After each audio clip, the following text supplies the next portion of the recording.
Bonsoir chers amis, chers passionnés, chers investisseurs, j'espère que vous portez bien. Bienvenue encore ici à Jeune Femme. Nous sommes avec nos stagiaires, nos apprenants qui sont ici en pleine formation ici sur notre site de Jeune Femme. Nous les hébergeons, ils restent ensemble et travaillent ensemble. Comme vous savez déjà, nous avons une formation de type pratique où les étudiants restent sur le site et apprennent. Donc ils sont en contact permanent avec le sujet et à chaque jour, ils apprennent toujours quelque chose de nouveau. Ça leur permettra aussi, lorsqu'ils seront dans leur élevage, lorsqu'ils vont commencer l'élevage, de pouvoir réussir et de bien faire les choses parce qu'ils ont reçu ici les bonnes méthodes, les bonnes manières de pouvoir faire l'élevage de lapins.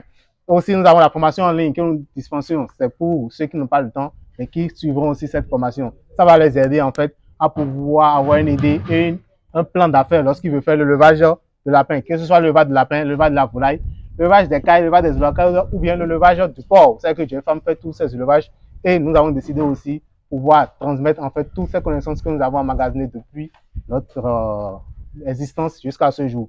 Donc aujourd'hui, nous allons parler d'un phénomène qu'on rencontre généralement au niveau de l'élevage de lapins.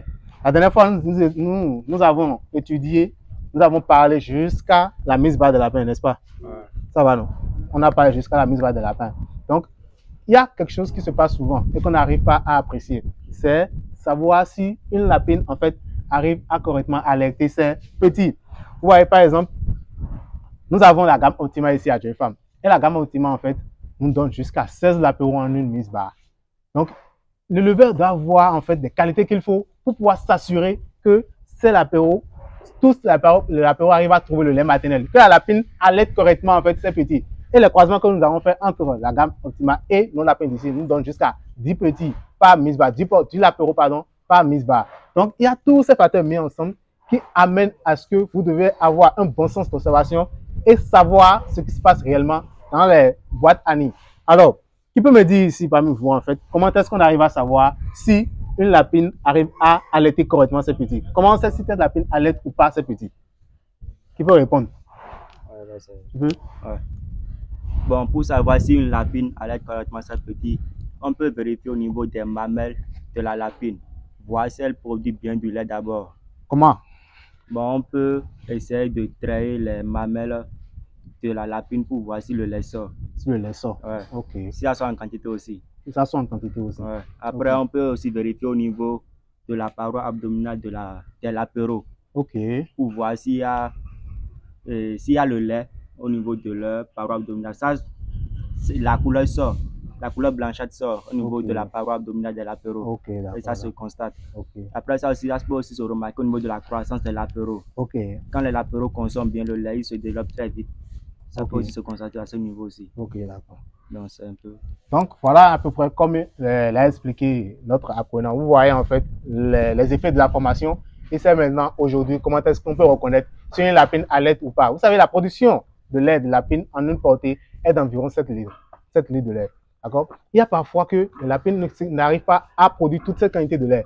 Donc, nous avons des cas où les lapines n'allaitent pas les lapéraux. Et si vous n'êtes pas attentif, vous allez voir que vous allez perdre des lapéraux à cause de ce phénomène. Donc, c'est important de pouvoir suivre, d'être attentif, d'être présent, de voir en fait quel est le comportement, de voir comme tout ce qu'il a expliqué tout à l'heure, de voir si vraiment vous arrivez à voir tous ces facteurs réunis ensemble pour pouvoir déterminer si les lapéraux sont allaités ou pas. Maintenant, lorsque nous sommes dans un cas où les lapéraux n'allaitent, où la lapine n'allaite pas correctement ses lapéraux, en fait, comment est-ce que vous devez faire? Qu'est-ce qu'on peut faire dans ces cas? Qui peut m'aider? Tu peux? Passe le micro. Ok. Dans le cas où la lapine n'arrive pas à allaiter normalement ou correctement ses petits, oui, il faut passer à l'adoption. À l'adoption? Oui. C'est-à-dire qu'il faut trouver une autre mère aux lapéraux capable de les garder, de les allaiter pour qu'ils aient une bonne croissance. Quelle autre mère? Tu vas au dehors chercher une mère ou bien comment? Comment ça se passe? Il faut chercher une mère qui a fait sa mise bas aussi dans le même intervalle, dans un laps de temps qui ne dépasse pas 2 à 3 jours. Donc, une lapine qui a mis bas dans la même période que la lapine qui n'allait pas bien ses petits, oui, et qui aura une différence de 2 à 3 jours comme ça. Et après? Lorsqu'on trouve cette lapine-là, la lapine adoptive, celle qui veut prendre les petits, on fait en sorte que cette lapine adoptive-là et les lapéraux qu'on veut amener, ainsi que ces lapéraux aient la même odeur. puisque c'est grâce à l'odeur que les lapines arrivent à reconnaître leurs petits. La lapine qui veut prendre les petits, les lapereaux, va avoir la même odeur que les lapereaux que vous lui amenez. Oui. Comment vous faites ça? Il y a plusieurs méthodes. On peut utiliser certains produits chimiques qui sont spécialement conçus pour ça. Et comment ça se passe? Voilà. On applique ces produits-là sur la maman et sur les lapereaux. Ça leur donne une odeur uniforme sur une durée assez suffisante pour que la lapine accepte les petits. Ok. Et il y a encore d'autres méthodes si tu ne veux pas utiliser les produits chimiques? Oui, on peut utiliser le naturel. Le naturel, explique-nous un peu le processus pour le naturel. Voilà, c'est-à-dire il faut trouver des feuilles qui ont une assez forte odeur pour jouer le même rôle. Une feuille, donc on joue beaucoup plus sur l'odeur. Oui, sur l'odeur. Lorsqu'on veut faire les adoptions. Oui. D'accord, ok, on trouve des feuilles. Est-ce que tu peux me donner des exemples? Oui, il y a par exemple le basilic. Le basilic. Oui, qu'on appelle chayo. Ok, qu'on appelle la langue fond du Bénin, chayo. Oui, chayo. Basilic. Voilà. Donc comment on fait? On met le basilic sur la tête de la lapin? Non. On triture le basilic. Pour triturer le basilic? Oui, pour avoir le jus qui sort, le concentré. Le jus, oui. Voilà. Et c'est ce jus-là qu'on applique maintenant sur la mère, sur les lapereaux. Oui, on applique ça à quel niveau de la mère? Surtout au niveau de la tête, au niveau du ventre. Au niveau de la tête et du ventre? Et du ventre, voilà. Okay. Et au niveau de l'apéro, on applique ça comment? On applique que les lapereaux ne sont pas très grands, donc on peut appliquer ça sur tout le corps. Sur tout le corps? Oui. Ok. Et tu as quelque chose à ajouter encore? Non, c'est bon. Ok. Voilà, alors, comme il a décrit parfaitement, c'est comme ça que nous faisons, en fait, qu'il faut faire l'adoption. L'adoption est très importante, d'accord? Et dans quel cas vous pouvez faire l'adoption? Lorsque vous remarquez, comme on l'a dit, les lapines qui n'allaitent pas suffisamment leurs petits. Il y a aussi les morts à la misbah. Vous savez, pendant la misbah aussi, c'est un phénomène important et délicat qui amène, en fait, à une grande dépense, en fait, au niveau des lapines.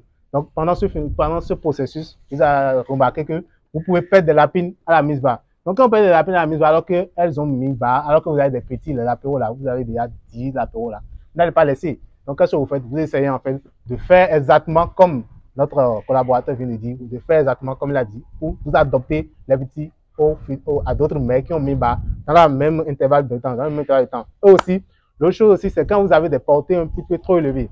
Avec la gamme que nous avons importée maintenant, lorsque nous avons mis sur les femelles, nos femelles d'ici, la femelle locale, nous avons vu qu'elles nous donnent jusqu'à 12 heures l'apéro.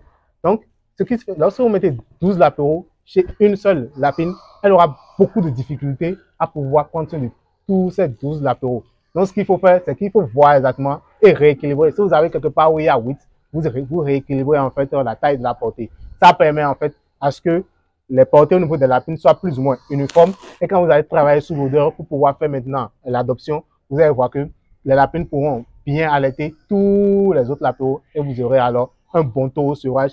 Vous aurez beaucoup de lapéros lorsque vous allez faire l'engraissement et que vous allez vendre beaucoup de lapéros. Donc, la rentabilité de votre élevage passe par ces petites astuces que nous venons de vous donner. Vous n'allez pas laisser les lapéros mourir juste parce que la mère n'est plus là, mais la mère est défaillante. Il faut mettre tout ce qu'on vient de dire ensemble pour pouvoir préserver au mieux la vie de l'apéro et pouvoir vendre un grand nombre de l'apéro sur le marché. Donc, les amis, c'est bien, vous avez gardé le coup, c'est comme ça qu'il faut faire. Et c'est comme ça que vous devez faire aussi dans vos élevages. Exactement comme ça. Ça vous permet aussi de grandir et d'avoir de grandes fermes d'élevage de lapins. Donc, je vous remercie d'avoir suivi cette vidéo, espérant que ça va vous porter un plus dans votre élevage et que ça vous aidera aussi à commencer l'élevage de lapins. Si vous avez des questions, n'hésitez pas à nous écrire. Nous allons vous répondre avec plaisir. Et aussi, abonnez-vous à notre chaîne pour plus de vidéos sur les élevages, qu'ils soient lapins, porcs, volailles, cailles ou pour la côte. Je vais faire la passion de l'élevage et à bientôt.